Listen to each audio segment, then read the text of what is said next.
Good evening, moneymakers, and welcome to another episode of Taking Stock Live. I'm your host, Kalila Reynolds, and we're bringing you all the latest business news and telling you how it will affect you and your money.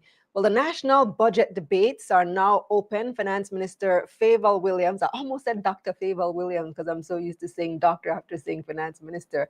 Finance Minister Fayval Williams opened the budget debates today here in Jamaica. We're going to have a full breakdown of her budget presentation tonight here on Taking Stock. We're also expected to have her as our guest. She did confirm, but I know that she's still at an event, so we're playing it by ear this evening. But in the meantime, we do have highlights from that presentation, and I'm going to be giving you my take on it as well. Of course, we also have the analysts standing by, and we also have an exciting opportunity for entrepreneurs in tonight's show. So there's a lot coming up. But in the meantime, hit that like button, subscribe to the channel, subscribe to our newsletter at getmoneynews.com, and also let us know in the comments where you're joining us from, what part of Jamaica or what part of the world. And if you have questions for the finance minister, drop them in the chat as well so that hopefully if she's able to join us live, she can answer your questions. I sure do have a lot of questions about the budget. So up next, we're going to show you a look at what's coming up in tonight's show, followed by what's hot in business. Now, come on, let's get this money.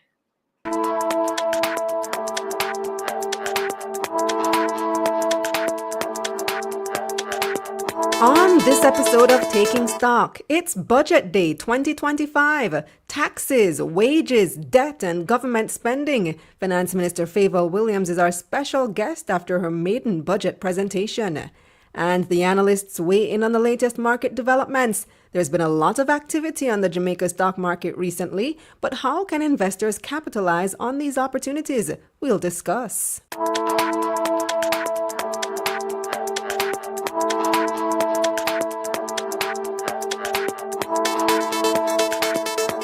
But first, here's What's Hot, brought to you by JMMB Group, your best interest at heart. MFS Capital Partners resumed trading on the Jamaica Stock Exchange on Friday. The private equity company was suspended from the junior market on December 31 for failure to submit their financial statements. At the time, the company's year-end audited statements and its first quarter statements were outstanding. The JSE said the company has now submitted all its outstanding documents. The stock's price closed at 41 cents on Friday, down 21%. PriceSmart has received approval to build its third store in Jamaica. They currently have stores in Kingston and Portmore. In February, the company received planning and environmental permits for a third location in Ironshore, Montego Bay. They also recently completed an expansion at the Portmore location. According to PriceSmart's year-end results, Jamaica reported a 12% growth in sales and is leading the way in its Caribbean market. The Caribbean accounted for $1.3 billion of the group's $4.8 billion in annual sales. American asset management giant BlackRock has agreed to buy 2 ports in the Panama Canal from a Hong Kong-based firm. The deal, which is said to cost about $23 billion, will give the USA control of ports at either end of the popular shipping lane. In 2004, the canal earned nearly $5 billion in total profits. U.S. President Donald Trump had expressed growing frustration at Chinese involvement at the canal.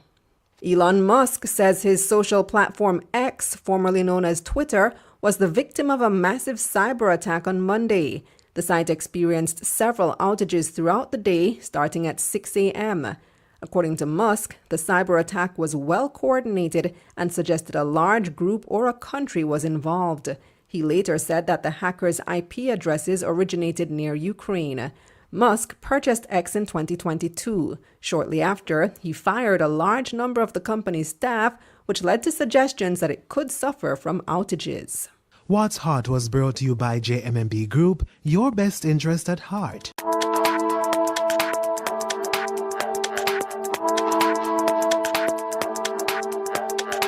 Hey, you! Yes, you! Come here. Have you ever wanted to start investing but you just don't know how? Well, you gotta take my Beginner's Money Masterclass. I'm gonna give you a video course on how to start investing It also comes with an ebook that you can download and read at your leisure. I'm giving you my personal investments tracker spreadsheet. It's going to be filled with quizzes and guides and exercises. Go to investingforbeginnersja.com to get started. Let's get this money. Let's get this money.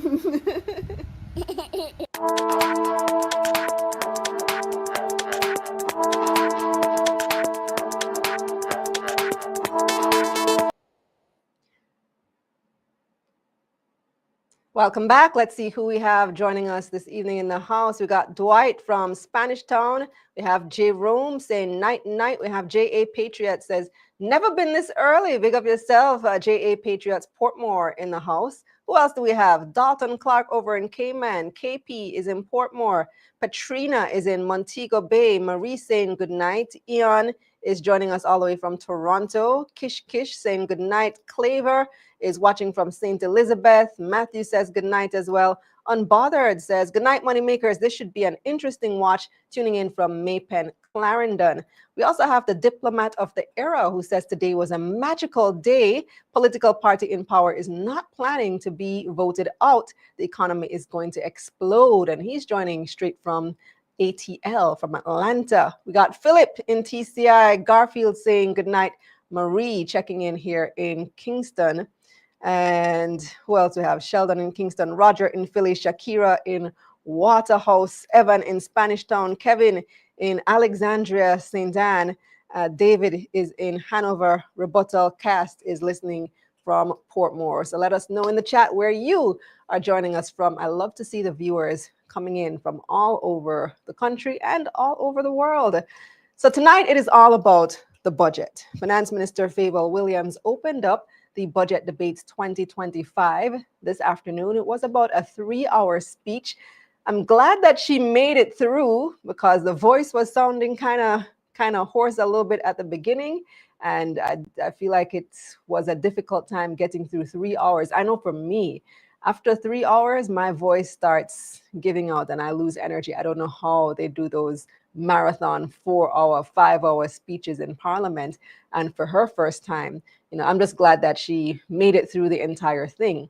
Now, she is scheduled to join us here on this program tonight, but I did know that we were taking a risk booking the finance minister for the night of the opening of the budget debates because she also has another engagement that she had to attend right after her debate. And I knew with the voice issue as well that it was iffy, even though she did confirm. So we are going to hope that she's able to join us a little bit later on tonight. But in the meantime, we do have highlights from that budget presentation. And for those of you who watched it or who listened to the presentation, let me know in the comments what was the most significant thing that she announced to you. What were you expecting to hear? What were you hoping to hear that maybe you did or didn't hear? I want to know your thoughts about the budget presentation as well. Now, for me, things that we always look out for are what are they going to do about taxes? That's number one. I've been covering budget debates in both Jamaica and Belize for about 20 years now. And the number one thing we always listen out for, taxes. And traditionally, we have listened out for, oh gosh, what are they going to raise now? But for the past, I think it's 7 or 8 years now, we've had no new taxes in Jamaica.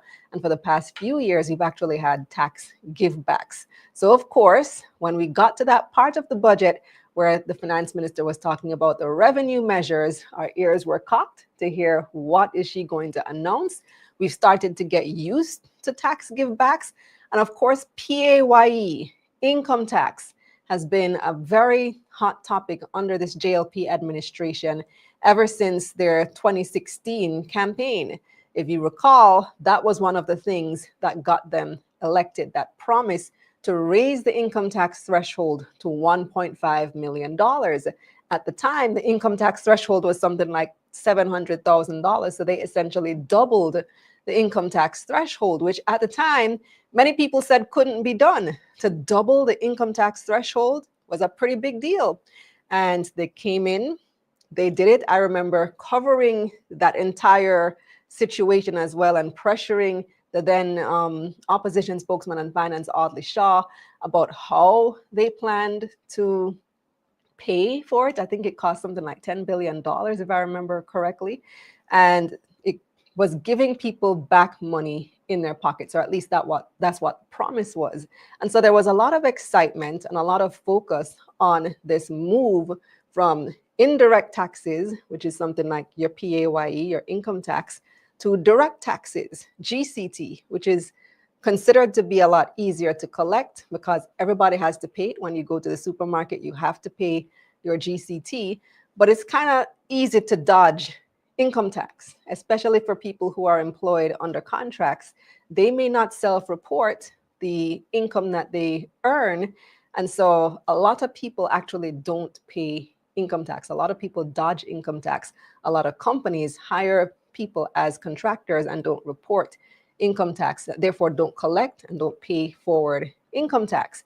And so there's been this move under the JLP administration for the past 10 years to kind of raise the threshold and reduce the number of people who actually pay income tax.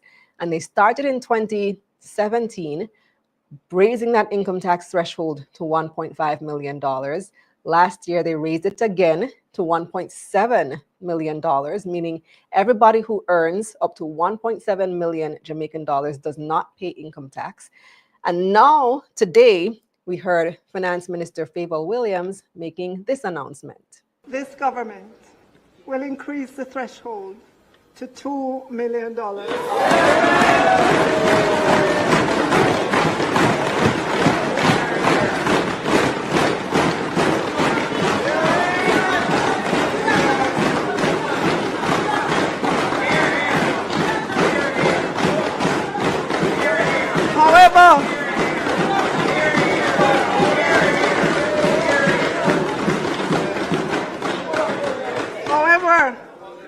However, colleagues, remember, we are a responsible government, and so we'll increase the threshold in 3 tranches to 1.8, then 1.9, then 2 million over a 3-year period, starting April 1, 2025.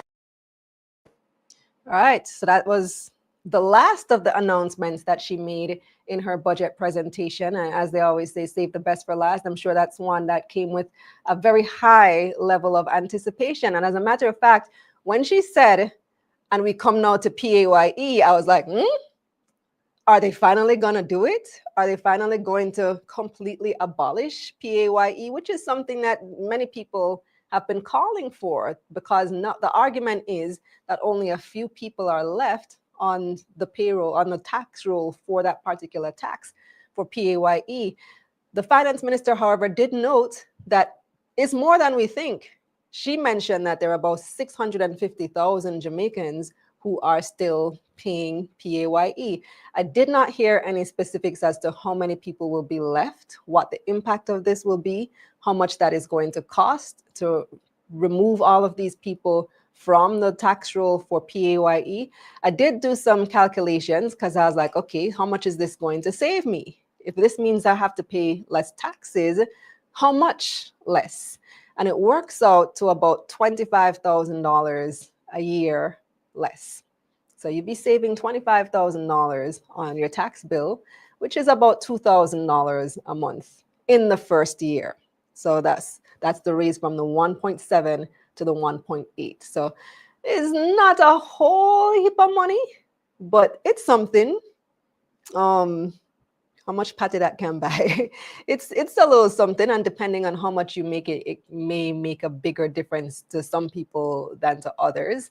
And at the end of the 3 years, cumulatively, it would be $6,000 a month that you would be getting back into your pockets. $75,000 over the course of a year, which is a little bit more significant, because if you think about it, that can pay your car insurance, for example, if you're thinking about it on an annual basis, depending on the type of car you drive. That represents a bill, and a decent sized bill as well. So at the end of the 3 years, when we're done with all 3 tranches, you'll be saving $6,000 a month, $75,000 a year. In this first year, you'll be getting back $2,000 a month, $25,000 a year on your PAYE. I was hoping that they would abolish it, and also because it is an election year. And so I was expecting a lot more goodies. But we also know traditionally that in the budget presentations, the goodie bag comes from the Prime Minister. So next week, Tuesday, is when we're expecting to see, all the things that they are planning to do, all the givebacks, all the social programs, welfare projects, education, spending on roads. And the Finance Minister did hint that the Prime Minister makes plans to say quite a bit about roads, which is one of the hot issues in Jamaica all the time. You see people protesting. Many times it is about roads. But on the issue of taxes, PAYE was one that we were looking out for. Another one that was a pretty big announcement as well was GCT on electricity. Here's what she said.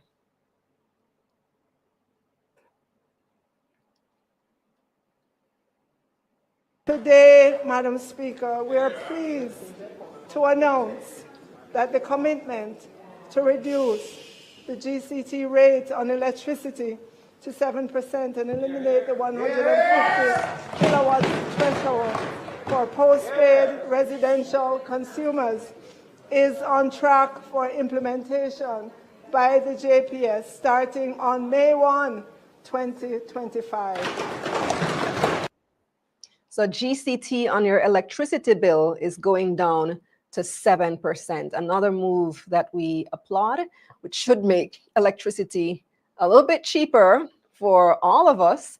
There was also an announcement about what is going to be done to improve access to legal electricity for a lot of Jamaicans who currently are not on the formal JPS grid, who thief light, quote unquote. And so there is this program that is going to be implemented. The government is dedicating $1 billion to helping people become regularized with their light. They're launching this prepaid program. There already is a prepaid program, but under this $1 billion program, they're going to be assisting the first 20,000 people who sign up with, they're going to be paying $4,000 of your prepaid light bill. They're going to be helping these brand new JPS customers rewire their houses so that they can have the access. They're going to be doing the inspections for free. And so that is another significant program that I think the intention is to bring light bills down for all of us. Because remember, all these people who thief light, somebody still has to pay for it. And that somebody is us. It comes on our light bill. We end up paying for it. And so if we get 20,000 more people on the system, on the legal system, and they are now paying for light on a prepaid basis, that essentially should bring the light bill down for everybody, because now there is a more equitable base of distribution of people who are actually paying for electricity. So I thought that was a pretty big announcement from the minister as well, that program, as well as the reduction in the GCT for light bills. Now, speaking of GCT, there were a number of incentives announced for businesses as well, especially small businesses.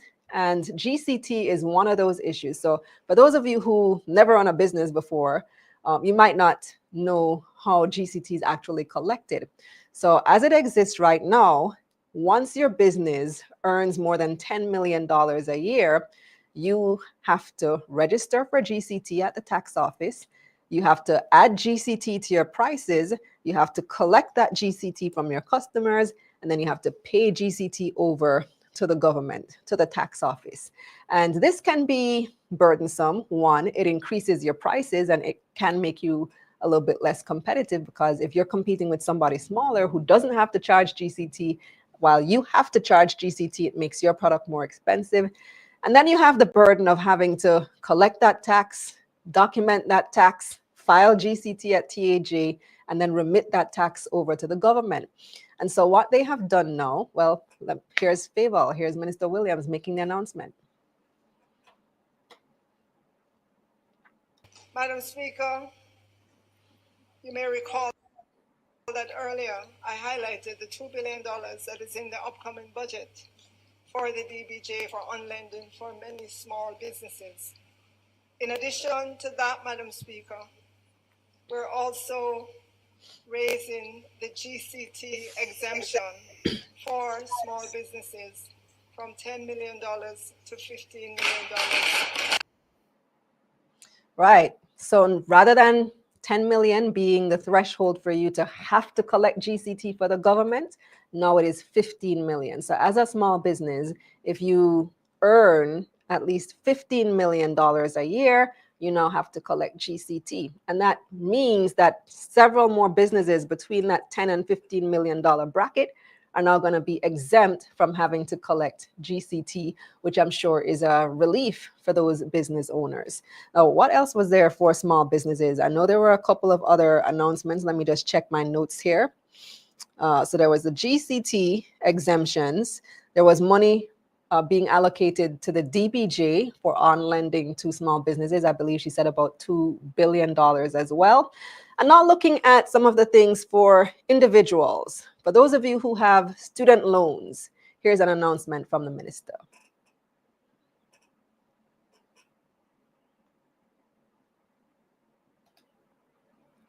This government, through the Student Loan Bureau, will be offering to new students a longer repayment period of 10 years instead of the current 7 and 5 years.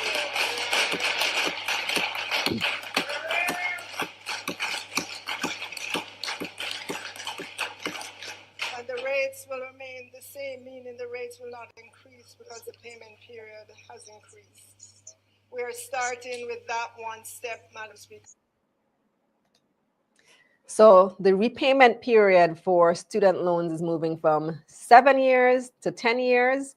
And yes, that means that you have a longer time to repay your loan, which means you'll be in debt a little bit longer. However, it brings down your monthly payment. So it eases the burden on you. For those of you who still have student loans that you have to repay, or you're co-signed for somebody, you have children who are about to take on or currently have student loan debt, it means that it's going to be a little bit easier for them to make those payments when they enter the workforce and they're struggling to, a large chunk of their salary is going towards student loans. It's going to make things a little bit easier. In addition to that, you'll have things like the extra $2,000 from the PAYE tax threshold increase.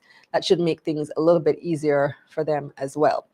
Now let's look at another measure that is aimed at those in society who can't afford insurance. Here's another announcement from the minister. New fiscal year, we will bring to Parliament legislation for micro-insurance. Madam Speaker, not every Jamaican can afford the premiums for traditional insurance sold here in Jamaica, and so we have to meet the people where they are. Madam Speaker, micro-insurance legislation has been talked about, but I give my commitment that micro-insurance legislation will be passed in this new fiscal year. I thought that was a good move as well. And she got even more specific than that. She said it could cost as little as $250 a month. This is Jamaican dollars, guys. 250 Jamaican dollars a month to be insured for up to $500,000, up to $500,000, micro insurance. Looking forward to hearing more of the details on that, who will be eligible, who will be offering it, and how people can actually get insured under this particular scheme. Is it the government that's going to be running it? Is it going to be through the private sector and a special scheme that is maybe subsidized by the government? Because 250 Jamaican dollars really is, how much money that's less than $2 US. It's 150 to 1. So it's like $1.70 US a month for insurance. Micro insurance is what they're actually calling it.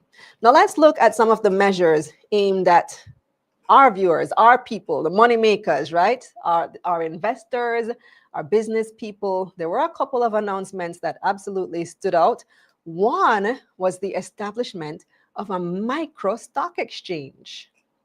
Pleased to announce its acceptance of the Jamaica Stock Exchange's proposal to establish a JSE micro market.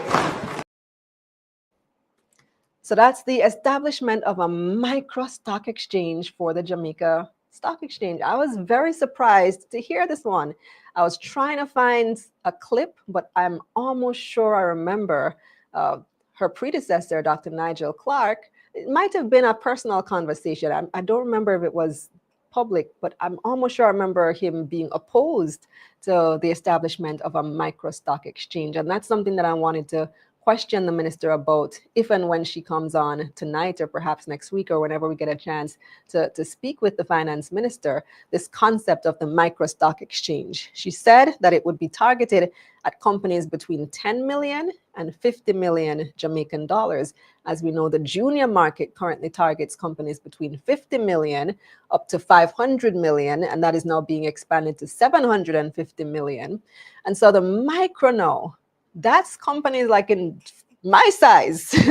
Money Media falls into that range, 10 to 50 million. And I'm wondering how that is going to work. She did say that they have several, I think she said the JSE has about 250 SMEs, micros, MSMEs that fall into this category that are ready to participate in a micro stock exchange where they would be able to raise between 10 and 50 million Jamaican dollars on a micro market. But I'm thinking about, the requirements of listing on a market, even on the junior market. You have to have your audited financials, for example. How feasible is that for companies at that level? Because I'm thinking my business falls in that level. For me to have to go hire an auditor to do audited financials every 3 months, when you think about the listing costs as well, I'm sure that that's going to be reduced because we didn't hear any details. And as a matter of fact, she did say that they are only now just beginning to start to work on it. So what has been done so far is that they have approved the idea. So they've said yes to the idea. Yes, this is something we want to pursue. And so now the next step is to form these working groups to examine how are we going to do it? What are, the things that are going to be required? And all of these things. And I'm sure there's going to be a lot of input that will be needed over these next couple of years as they draft legislation around having a micro market, if legislation is needed, as they put in the policies that are going to be needed. How do we nurture this very specific group of people without making it too onerous for them to want to list? Because micro 10 to 50 million, when you think about the listing fees, all the expenses that companies have to go through in order to be eligible to list on even the junior market, I don't know that that is feasible for companies at the micro level. So I'm very curious to see how that plays out. Now, for those of you who are abroad, and I know we have a lot of Jamaicans abroad. I saw you guys in the chat, those in TCI, those in all over the United States, all over the UK, all over Canada, and all around the world. Dividends are an issue. Taxes on dividends, because those of you who are abroad, non-residents, as they call it as she called it in the speech, you get taxed at a different rate than residents. And also, if you have a company that it could be a Jamaican owned company, but you have registered it in a different country for tax purposes, you also get taxed at a different rate than residents. So this is what the finance minister announced about that. Jamaica, we've had a difference in the tax rate on dividends for resident companies and individuals, so which is 15%, and for non-resident companies and non-resident individuals, it is 33 and a third and 25% respectively. We are pleased, Madam Speaker, to announce that there will be one rate for resident and non-resident companies and individuals of 15%. I want to say to Jamaicans, when you hear non-resident companies and non-resident individuals, don't immediately think foreign companies or foreign individuals. They may also be companies registered abroad that are owned by Jamaicans. There are also Jamaican individuals who live abroad in countries that have lower dividend rates that receive dividends from Jamaican companies. This benefit is one way to say to those Jamaicans who have companies abroad in jurisdictions with lower dividend tax rate than what currently prevails. We are saying to them, we are lowering the rate for you. Bring your capital back to Jamaica. So that is going to benefit our Jamaicans overseas, non-residents who invest in the Jamaica Stock Exchange, for example. You are currently taxed at 25% on dividends. The rest of us who do live here, we're taxed at 15%. That's going down to 15% for you too. So those of you who are abroad and you invest back home, more money in your pocket, which is something that I'm sure we'll all be excited about, or at least you would be excited about, because it directly affects you. You know, dividends are taxed at source. So when you get your check or when you get your direct deposit, the government has already taken out their piece. And so a bigger piece is going to be going right back to you into your pocket. Now, I'm going to take some comments before we take the break. I'm still hopeful that at some point we can get Minister Williams on to speak to her about her budget presentation. But if not, it could always be next week. Now, the beauty about this program is that we're on YouTube. And if we need to go a little bit longer than we normally go in order to wait for her, I don't mind doing it, especially on a night like tonight. So I see we have a lot of comments in the chat. Let's take some of the comments from our group. Learn, Grow, Invest says, yeah, my car insurance is about $72K annually. So great example, I guess. Sheldon says the PM will bring a lot more goodies in his budget.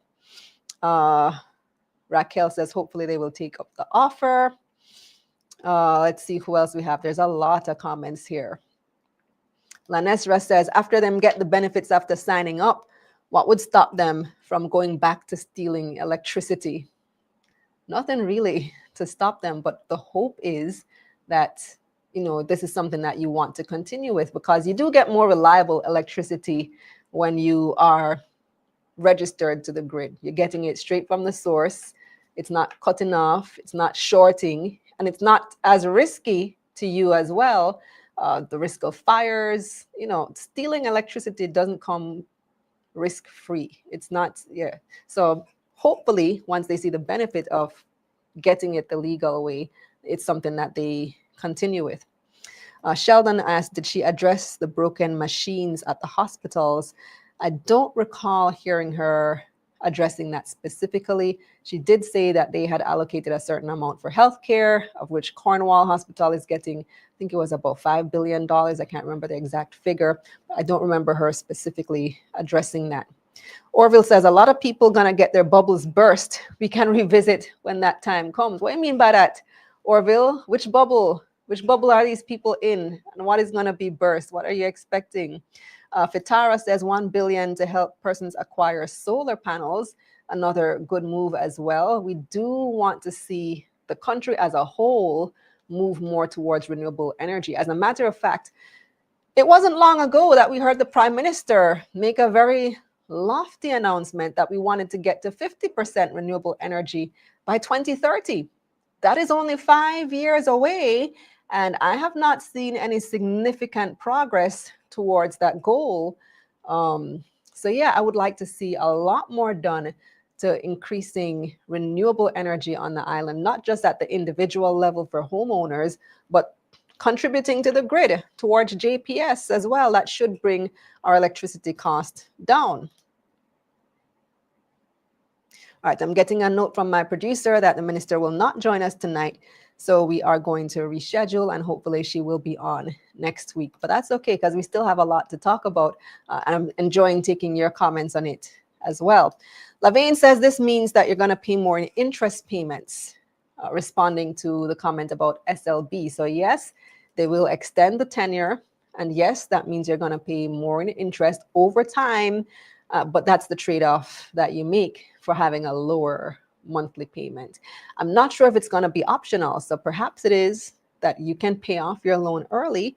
Then you don't necessarily have to pay those additional interest payments if you are able to make it to pay off your student loan early.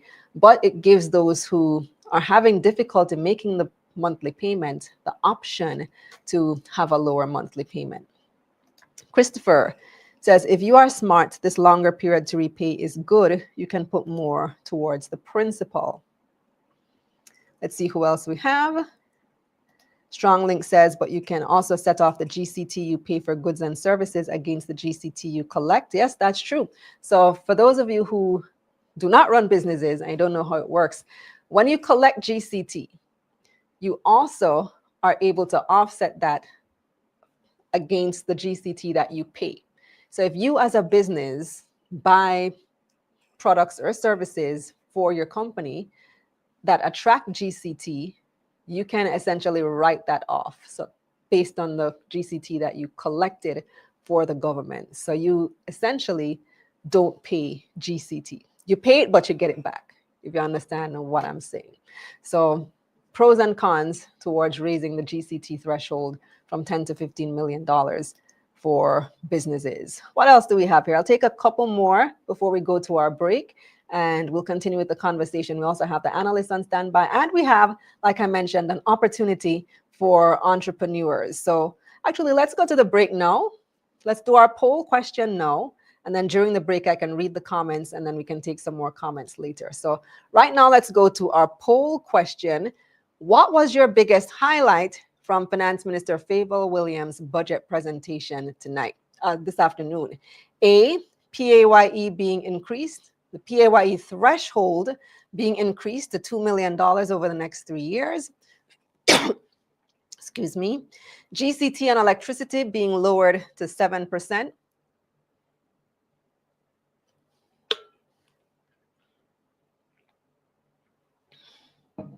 The development, I still have that frog in my throat. The development of a micro stock exchange or other, leave a comment. What was the most significant announcement from the finance minister in her maiden budget presentation today? PAYE being increased to 2 million. PAYE threshold, let me put that word in, threshold being increased to 2 million. GCT on electricity being lowered to 7%. C, development of a micro stock exchange. D, other. Leave a comment. You can take that poll over on X, formerly known as Twitter, or on the community tab of YouTube, or you can just leave your comment in the chat. Now, before we go to our market recap, here is that opportunity I was telling you about, the Grow Your Wealth Conference, hosted by our friends at Learn, Grow, Invest, who you always see in our comments, is just around the corner. And this year's theme is Acceleration, Grow Your Wealth through Entrepreneurship and Investing. So here to tell us more is CEO of Learn, Grow, Invest, Renate McDonald. Hi, Renate. I think you're muted. Look at me muted. Hi. All right, good. Welcome to Taking Stock, Renate. Thank you so much. It is my absolute pleasure to be here. How are you? I'm good. Tell us about this year's conference. When is it and what's going to be happening? All right. So this year's conference is all about the entrepreneurs and the investors. Bloomaho Capital has partnered with us. They have come on as title sponsor for this year's conference. And so we will be at the Courtley Auditorium, which accommodates up to 400 persons. And we're looking to fill that room, right? 400 persons, April 11th to 12th at the Courtley Auditorium. And we'll be starting on the 11th, kicking it off with a power presentation and then going right into our business pitch competition. That's the Bloomaho Capital Business Pitch Competition. And then a business mingle. And then the Saturday, we have a full day of conference. And you know how we do it at Learn, Grow, Invest. We're about the learning. So it's not about just feeling good and going away. It's about getting tangible things in hand so that you can make a difference in your business, make a difference in your investments, and ultimately grow from being present at that conference. Wonderful. So who should be at the conference? Well, you said it, the entrepreneurs, the investors, and persons who are looking to get into that space as well. If you're looking to make connections with entrepreneurs, looking to make connections with investors, if you're seeking to grow your business, if you're seeking to grow as an individual and you just want more information about the entrepreneurship and investment space in Jamaica, then you should be there. Tell us about the pitch competition. I was very excited when I heard that you're doing a pitch competition this year. Yes, so we actually did the first one in 2023, and it went well. We got more submissions than we expected, and this year we're getting even more submissions, and I'm very excited to see it. The pitch competition is really aimed at, again, getting businesses to a place where they're comfortable talking about their business. You're now moving from a place of just doing a little thing on the side to having a formal business and seeking funding for that business. There will be mentorship, there will be guidance. You're not going to be left on your own. So once persons do their submissions, there's going to be a shortlisting process. The shortlisted persons will go through some training. After the training, the top applicants will be selected and they will pitch live at the conference. So how do you apply to participate in the pitch competition? Everything is available on our website, learngrowinvestconference.com. On the pitch page, there's a form to be completed, and click on that form, submit, and you are officially applied. In order to pitch, you will need a ticket. You will need a valid ticket to be in the room. But outside of that, once you are shortlisted and you are trained, then you're going to be there in that room. You'll have some of the best business minds to train you, to coach you, to mentor you, because mentorship is a part of the prizes that we will be giving from that pitch competition. As you mentioned that, who are some of your confirmed speakers? Oh, that's a part of the greatest excitement, right? Of course, we have David Mullings from Blue Mahou Capital. We have Julian and Kirsten Saunders from Rich and Regular. If you're not familiar with them, go search them now. They are from Atlanta and they're huge in the finance space. We love to hear from them, especially from the perspective of not just Americans, but Black Americans. And they have been through so much in that space. So they are our keynote speakers. We have Jared Best Mitchell from Trinidad coming back this year. So he had been there for us 2023. He was a complete hit. He was virtual. This year, he said, I have to be in the room. And so he's back with us this year. We have Mariam McIntosh Robinson, who did an amazing job. And if you know Mariam, we're talking about multinational talent, right? She has done so much across the world, and we're happy to have her on our platform. Of course, we have Jermaine McDonald, co-founder of Learn Grow Invest. He will also be there as speaker this year. And we have some returning faces like Henika Watkins Porto. And we have some new faces like Kevin McIntosh, who will be there as well. Sounds exciting. All right. How much is it and how do people buy tickets? All right. So we have 3 sets of tickets available. We have the virtual, that's the online only. For those who want to join from across the world, those who want to join but can't be there in person for whatever reason, that's $150 for both days. You get full access to everything that is on that main stage over those 2 days, as well as access to the app. Yes, there is an app for the conference. And the regular in-person tickets are $300. The VIP tickets are $500. And all of this for the in-person tickets includes your meals. So we're not going to leave you hungry. We're ensuring that you are fed all day. You'll be good. You'll have the coffee break. You'll have meals. So we have parking sorted out. We have everything sorted for you. And we're just ready to have more people in the room. And because of that, we have a very special deal for your audience. Oh, what's the deal? Yes. What's it? All right. So for your audience, Kalila, we do have a 20% discount on all tickets. And in order to access that ticket, when you go to our website at learngrowinvestconference.com and go to buy your tickets. When you click on that, enter the code Kalila20 and you will access your 20% discount. That is Yay! valid until March 31st. So don't delay, don't wait. Go get it before those seats are filled. And guys, make sure you spell Kalila correct, okay? K-A-L-I-L-A-H. If y'all can spell Beyonce, you can spell Kalila. Thanks so much, Renee. Looking forward to the conference. Remind us of the dates again. April 11th and 12th. April 11th and 12th. See you guys at the Learn, Grow, Invest Conference. Grow Your Wealth 2025. Up next, we have your market recap, and our analyst is standing by. Time now for your market recap.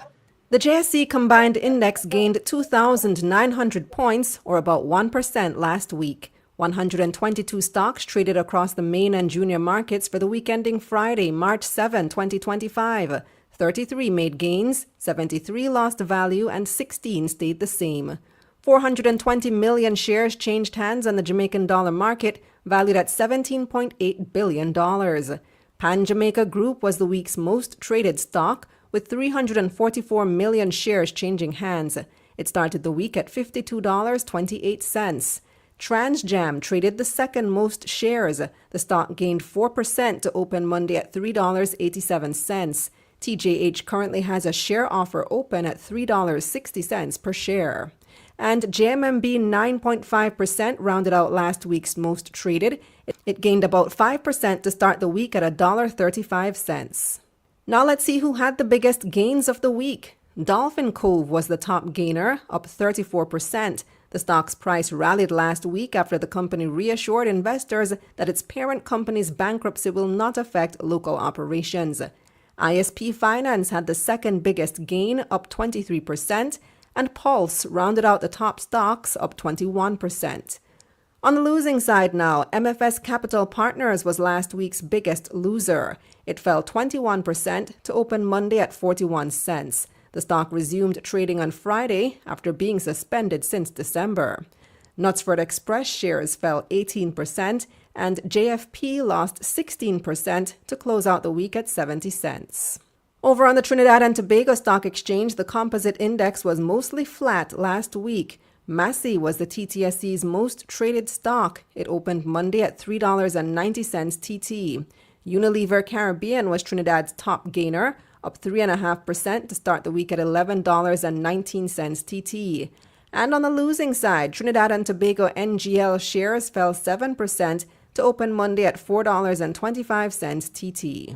Over in the U.S., the Dow Jones dropped 2.5% last week, while the S&P 500 lost 3% and the Nasdaq was down about 4%. Motorists scored a win at the pumps last week. Gas and diesel prices all fell by $3.06.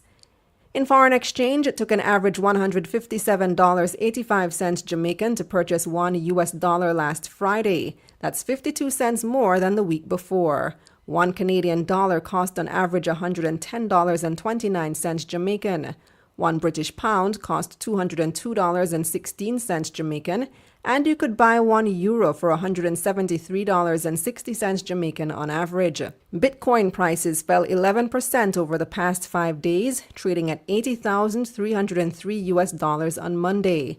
Meanwhile, Ethereum dropped 10%, trading at $2,023 on Monday. So, you've been supporting Taking Stock on my content all over social media for the past 5 years, and I can't thank you enough. Money Media has grown from just me in my living room with a cell phone to a full production team. And guess what? It takes time and money to bring you the quality show that you expect week after week. And we need your help to keep it going another 5 or even 50 years. Support us by subscribing to our Patreon at patreon.com/moneymediaja. The link is in the description.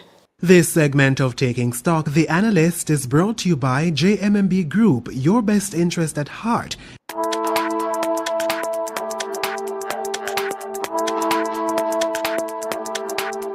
Disclaimer. This is not intended as financial advice. Please consult a licensed financial advisor before making investment decisions.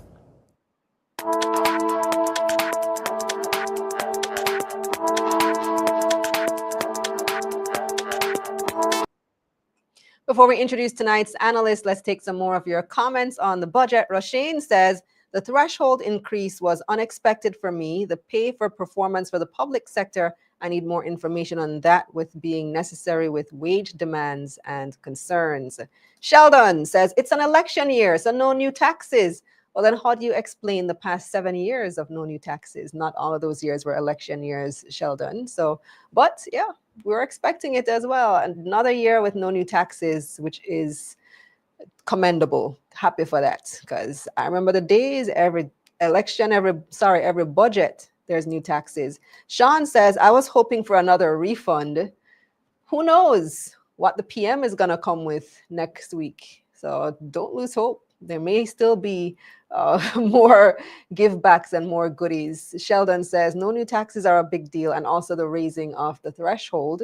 Rashane says, I'm concerned if these increases in the threshold will benefit the people that it needs to.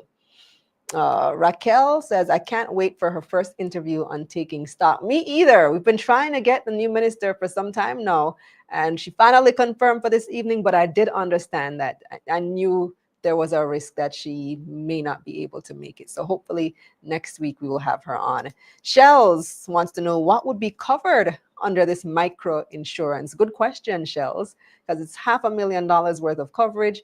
We all know how expensive healthcare can get. What indeed would it cover? At least it's something, right?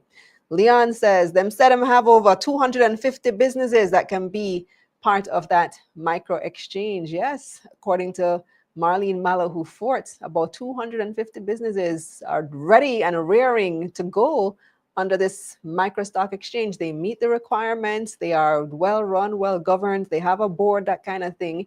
So let's see. I'm very curious to hear more about that initiative. And this has been debated for years, whether we should have a micro stock exchange. Finally, there is a commitment to actually doing it. Roswell says it sounds optimistic. Lots of businesses would love that as long as they show how they are making money. Lanesra, however, says, with our small and illiquid market, is this really a good move? Good question. Stronglink says, come now, Cal, maintaining good accounts that can be audited is good business practice for them to be successful. Yes, it is, but auditors are also expensive. So we'll see. I want to know what the requirements are going to be. So let's move on to our Marlene Street Forest. That's not what I said. Did I say something other than Marlene Street Forest? Apologies if I did. That's who I meant to say. Let's move on to our analyst. Our analyst this evening is none other than Clive Charlton, who is an equities senior trader at JMMB. Welcome back, Clive. Hi, thanks for having me again, Kalina. Always our pleasure. Yes. And you are a fan favorite over here. Oh, thank you very much. So there's been a lot of activity on the JSE recently, especially with two offers now open. Interestingly, I haven't heard Atlantic IPO close yet, and that's being led by you at JMMB. Yes, it's due to close in 2 days' time. So you're going to leave it open up until the scheduled close date? Well, perhaps, yes. Reason being is that with Trans Jamaica out in the marketplace, there are several things happening in this quarter that might impact any IPO. You know, so March, you know, it's a tight liquidity month for businesses especially, but also having Trans Jamaica out at the same time, it would impact any other smaller junior market IPO. So it's best to keep it open, giving everyone the opportunity to participate. Yeah. Okay. So I was wondering what was going on with that. And a few people have asked me as well. I know. We're used to the 1 and 2 day closing of IPOs, right? But remember, even Trans Jamaica is still open. You know, well, Trans Jamaica is a much bigger offer. Much bigger, but also, you know, there's a structure and an organization behind it. There's a particular long-term strategic objective. It's not simply to get cash, you know, but to widen the ownership base and to have broader participation. It's really to get the Jamaican public deeply involved in investing rather than simply saving. So there are other reasons. So likewise, keeping Atlantic open is best suited, is the best thing to do at this time. Okay. So what does all this recent activity signal for the overall market? Well, I think it shows some renewal of the market. I believe that it is saying to investing public, it is time, an opportune time for you to come into the market. We know we've been saying this for the last several years, with interest rate had previously trended upward, but over the last 2 years have been trending downward in nearly most global spaces, right? We know since, of course, the several little things have been put into the spoke of the economic wheel, the global economic wheel. Whether it's COVID, it's the Ukraine-Russia war, which we realize impacted significantly the commodities market. We learned how important these two economies were to the global, economic machinery. Right? And then now we have Mr. Trump and his aggressive foreign trade policy, and those would have impacted several, as well as other issues. Right? So we have been saying this, but we're saying that you can't wait until everything is clean and tidy and nice. You need to begin to move into the market space. Interest rate is fairly stable here. We have the macro and the fiscal under fair control. So the base of the economy is fairly sturdy and solid. So it's time to incrementally creep into the market. And what this is saying is that we now have Trans Jamaica, it's timed. We have Atlantic IPO. And we have several other JMB rolling over an issue with new coupon, new rate, new much improved yield. So we're saying that there's an opportune time for you to come back into the market. Either rebalance a portfolio or new. I think in a previous interview yourself with Marlene Street, if I quote me, correct me if I'm wrong, I think she said in 2023, 2024, if my figure is correct, 45,000 new accounts were opened in the JCSD. So these are brand new entrants to the investment market. I assume quite a few of them are brand new. So we want to encourage those persons who are saying that the market has opportunities and you should come in now. And this is what these offers are saying. Okay, so lots of opportunities. Are we seeing a lot of, well, I don't know, I feel like you would have some information there being on the brokerage side, Clive. Are we seeing people, businesses wanting to list, but still holding off because they're waiting for that $750 million, that increase in the threshold for the junior market? Do you think that's one of the reasons we haven't seen as many listings as we have in previous years? That could be one of it, but I think that is probably the smaller part of it. I think many companies, if they believe the time is ripe and their capital is available, they will. I think it's a slowdown in the marketplace that has happened. Investors are still a little bit hesitant. This is why prices are still low. Quite a few companies, yes, we have had quarters where some companies, their results are a little bit sketchy, up, down, flowing. But if you look post-COVID, 2021, 2022, I would say, to 2024, 25, nearly all listed companies have shown tremendous growth in revenue and in profitability. And we realized that many companies were still raising capital, albeit debt capital. They were paying interest, but quite a few of them are raising billions of dollars over the last 2.5, 3 years. However, the investing public is still a bit hesitant. So prices are still quite cheap, quite low. And I believe this is one of the reasons. If you come public, you want your offer to be successful. And in a market that people are a little bit doutish, then you kind of hold back a little bit, still trying to time the market. So, and also with what has happened just recently, US is quite close to us, one of our major trading partner, on several levels. Not just tariffs and how it might indirectly affect us, but he has made several pronouncements that could impact us in quite a few different ways, including remittances. So I think there's a little bit of hesitation because of those things. Now, Shells says, Marila want to know the person's buying TJH at 372. I was surprised to see that too, that TJH had one of the biggest gains last week and closed at $3.72, which is above the price that there currently is an offer out for at 360. Yes. What do you make of that bump in the price of TJH, given that we have an offer out at 360? Right, that's a very topical question. We have been asking ourselves here, and we can bring the theoretical part of it, why we think, what we call around, and so what is happening in your space, each brokerage houses, who are buying, why are they buying? But one of the reasons I believe though is that TJH is well recommended. The fundamentals are good. I think by now, different industries who are getting to understand and appreciate that sector, that particular sector, and how it generates revenue. Yes, they have a concession. It has probably about another 10 years. That is a good amount of time. That is fairly medium to long term, a good horizon for anyone to invest in it. It has one of the best dividend yield, and it is expected to go up with increased payout. The second leg or the third leg of the highway from Clarendon Pass, I believe, to Williamsfield is yet to begin to generate revenue. So it's still free to travel that course for the time being. There is discussion of extending that highway from Williamsfield back further east or west, I should say, to the near to St. Elizabeth side. So there's potential for great revenue. They can make application to adjust toll once a year. That again is a safeguard in terms of revenue. So I think the market is very, very optimistic on it. Here's the thing though. It is very liquid. It is very liquid. It's one of the how many billions of shares outstanding. It trades frequently. The bid-ask spread, that is the difference between the highest buyer and the lowest seller, is very narrow. So the question is, it must mean that investors are so confident in it and they believe that it might be oversubscribed in the we call it the additional placement. It's not an IPO or an APO, right? It's a shareholder who is selling shares, that they believe that it may be so oversubscribed that they are going to get it in the marketplace, which is still considered relatively cheap, even at 372 or 73. Intraday on Thursday, Friday, it traded as high as 390.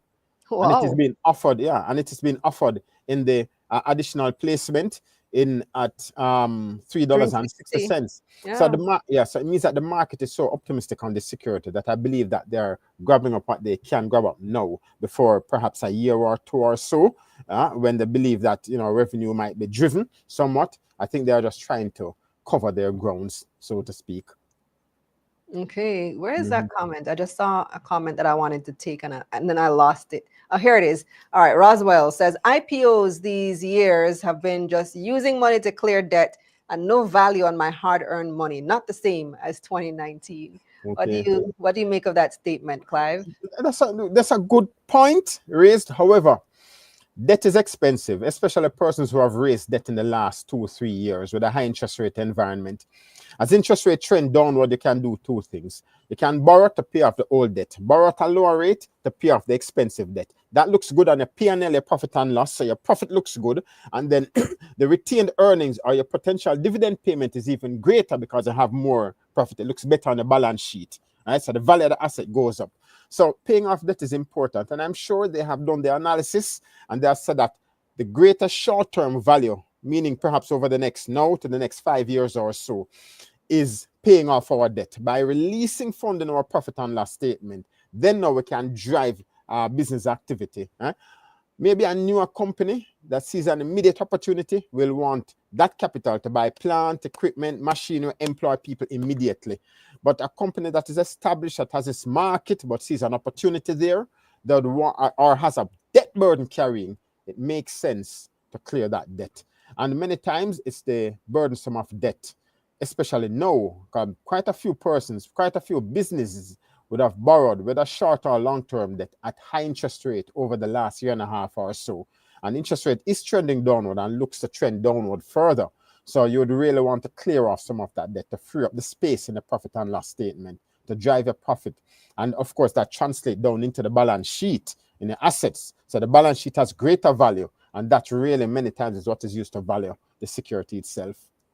And interestingly, it opens up space for more opportunity.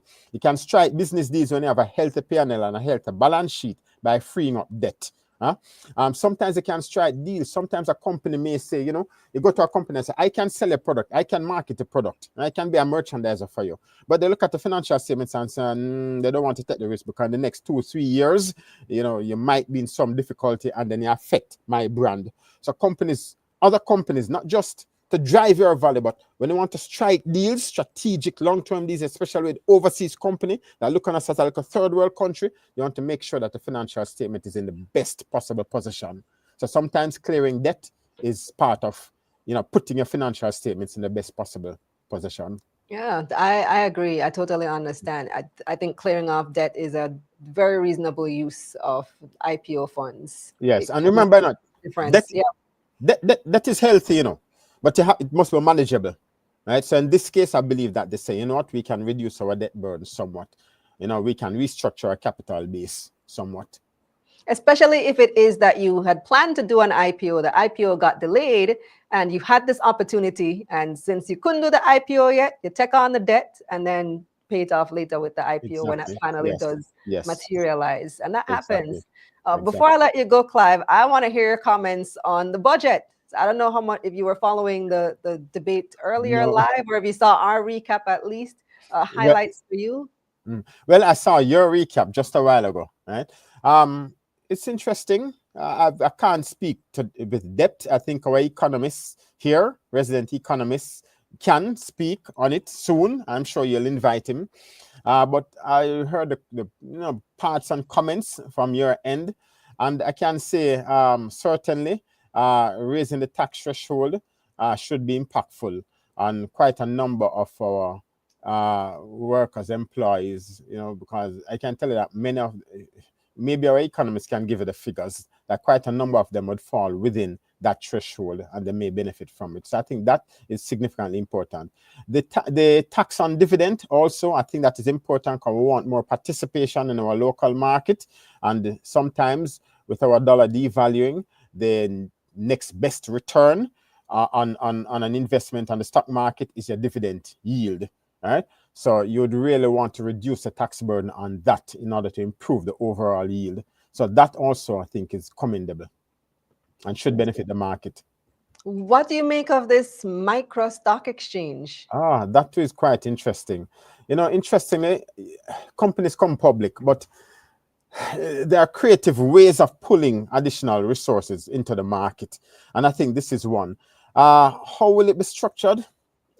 You know, I suppose we need to put some flesh around that, but no company is too small, I believe, to be listed on a market. What you want is a company that has a good corporate structure, and it's not just having a board of directors, a management system, and, you know, organizational hierarchy. It is about how you conduct business, how you negotiate contracts, the transparency in your operation. That is critical and important.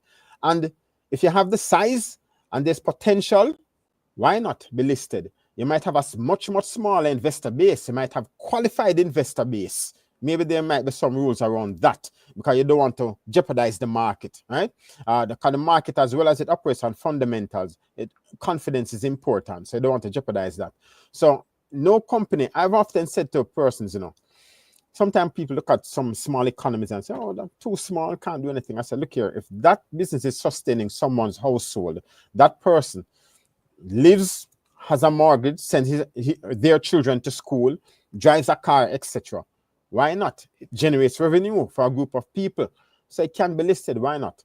As to how, that's another thing. Do we have a umbrella group, put them register under some umbrella group, umbrella holding company, and then list that? You know, how yeah, we need to flesh out a lot, but it's a good idea. I see a lot of people saying that it would be risky to invest in that size of company. Well, everything comes with risk, yes.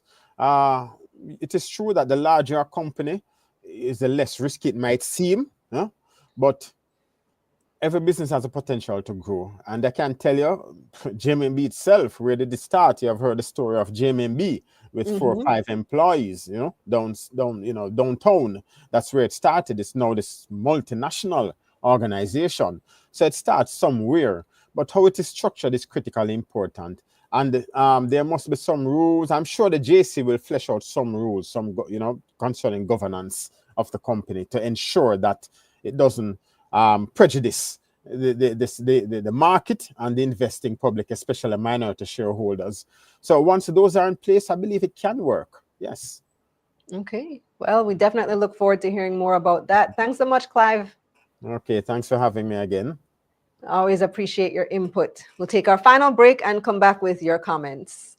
This segment of Taking Stock, The Analysts, was brought to you by JMMB Group, your best interest at heart. Speaking of jurisdictions, you brand yourselves as a REIT. real estate investment trusts, but there are no real REITs in Jamaica because we don't have the legislation that would make you a true REIT. So let's just go over what that is, why you call yourself a REIT. And so typically the benefit would be that REITs pay out, I think it's 90% of their profits in dividends. Legally in the United States, they have to do that when they are a REIT. You call yourselves a REIT, but how does that structure work for KP REIT, given that we don't have the legislation here? And would you want us to have such legislation? One of the key metrics that we monitor is our funds from operation, FFO. You'll hear us talk about it all the time. And that is drives the amount of dividend that we actually pay to our shareholders. And our policy is typically 90% of our FFO that is paid out to on an annual basis to our shareholders. I mean, depending on what happened, it could be higher, but the typical policy is that we'll pay out 90% of our earnings, of our profits to shareholders. So we try our best to operate as close as possible to a REIT. Okay, which justifies the REIT name. Justify the REIT name, yes. Yeah. Mm-hmm.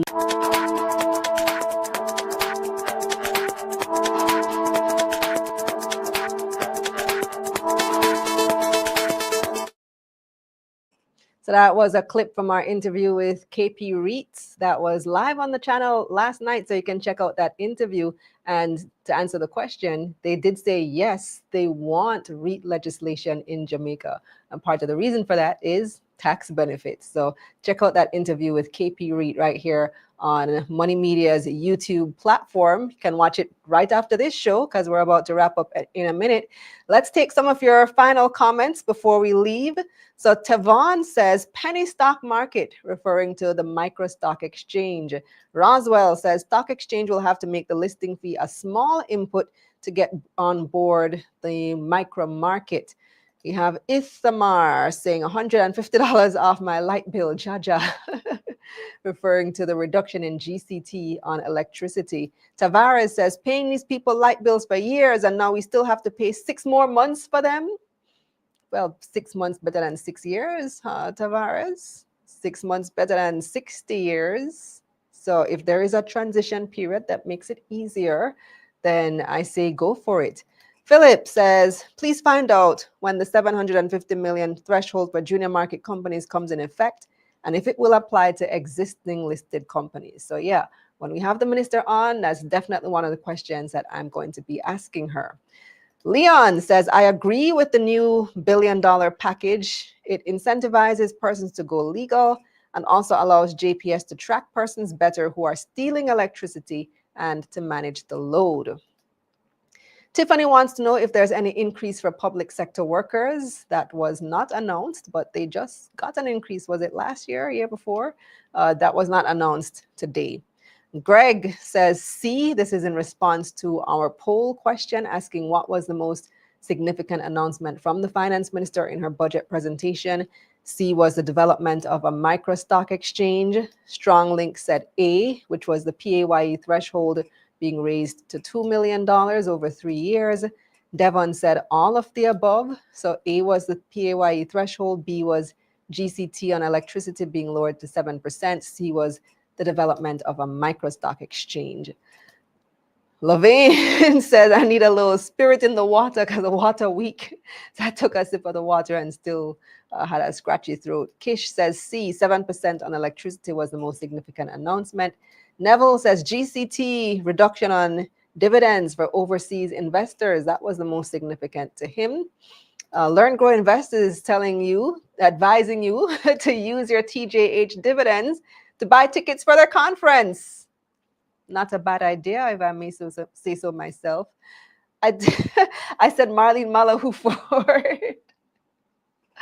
Oh boy, what a slip. Yes, I did mean Marlene Street Forest earlier. Dalton saying people are buy if you sell back, referring to TJH stock that was trading as high as $3.90 on Friday, even though there's an offer out for the very same shares at $3.60. And I guess Clive made the point that it proves that people have a lot of confidence in TJH stock, and there's a possibility it will be oversubscribed and they won't get what they want. And so now they're buying whatever is currently available on the market. And as Dalton is saying, with the intention of selling it back, I suppose, after the new shares list. So thank you, everybody, for joining us yet another week.